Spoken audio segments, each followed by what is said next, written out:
Don't miss the tea. Subscribe now. Girl, sit down and grab a drink, because I am about to lose my mind. I have 45 minutes while the baby naps, and my anxiety is vibrating at a frequency that could shatter glass. You know the horror stories about my mother-in-law, the little digs, the way she looks at me like I'm something she stepped in. Well, things have gone from tense to full-blown Game of Thrones warfare, and I'm staring at a Christmas gift that feels less like a present and more like a pipe bomb wrapped in festive paper.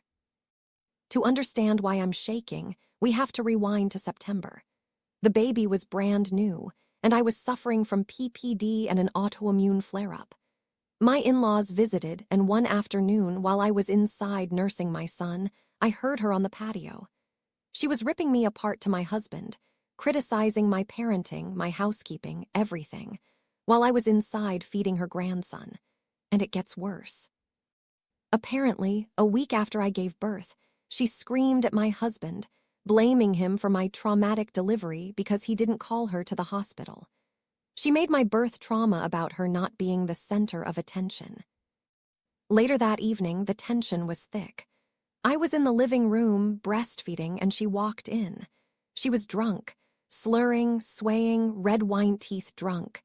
She launched a verbal assault on me while I held my newborn. And that is when something inside me snapped.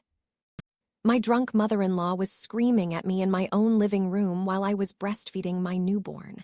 The mama bear instinct took over. I looked at her, messy and cruel, and said, "You need to leave. Now." I physically and verbally ejected her from my house. The theatrics were Oscar-worthy, but she left. 2 days later, once my heart rate dropped, I tried to be the bigger person. I sent her a calm message explaining why she was kicked out and asking her to repair the relationship. Do you think she apologized? No, she shut me down cold. She accused me of being divisive and altering facts, classic gaslighting. And then she dropped the bomb. She wrote, "I don't want to be your friend." Message received. I realized I was banging my head against a brick wall, so I went low contact. We haven't spoken a word since September. I needed peace. Flash forward to right now. My father-in-law, who is a total enabler but tries to be a good grandpa, is visiting us. He walked in with Christmas presents, one for my husband, one for the baby, and one for me. He handed it over with a hopeful look, saying it's from both of us. I froze. My blood ran cold. The tag says from Mom and Dad in her handwriting, and I realized immediately that I am being set up.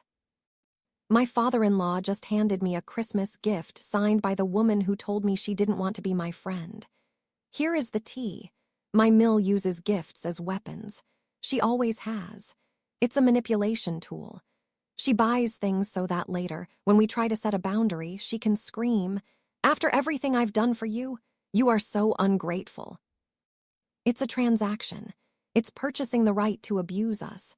If I accept this gift, I am accepting her currency and the strings attached to it.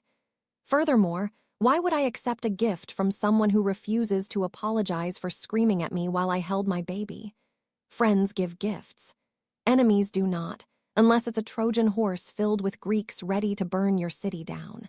I refuse to be a hypocrite. But here is my dilemma. I am exhausted from PPD, chronic pain, and grieving my aunt who just died. I don't want to hurt my FIL, he's trying. But if I reject the gift, he'll tell her and she will spin the narrative. She will paint me as the villain, the ungrateful daughter-in-law who threw a gift back in a grandmother's face. I can hear her voice now, playing the martyr. But if I keep it, I feel like I'm selling my dignity for a sweater. I need a way out. How do I decline this gift without causing World War III? I just want to hand it back to my FIL before he leaves. I need to be diplomatic because of him, but firm because of her. I was thinking of saying, "I appreciate the thought, FIL, because I know you picked this out. But given where things stand with Mill, and the fact that she's made it clear she wants no relationship with me, I can't in good conscience accept a gift from her. It doesn't feel right to pretend." Is that too harsh? I feel sick. It's supposed to be my baby's first Christmas, and instead, I'm stressing over the political ramifications of a wrapped box. She's winning, isn't she? Even from 4 hours away, she's managed to insert herself into my living room and make me miserable. What would you do? Would you keep it and donate it? Burn it in the backyard? Or do I hand it back and stand my ground? If I keep it, I feel like I'm saying her abusive behavior in September was acceptable. And it wasn't. It was unforgivable. I need the magic words that make me look like a classy, grieving mother protecting her boundaries, not the drama queen she wants me to be. Please, tell me I'm not crazy.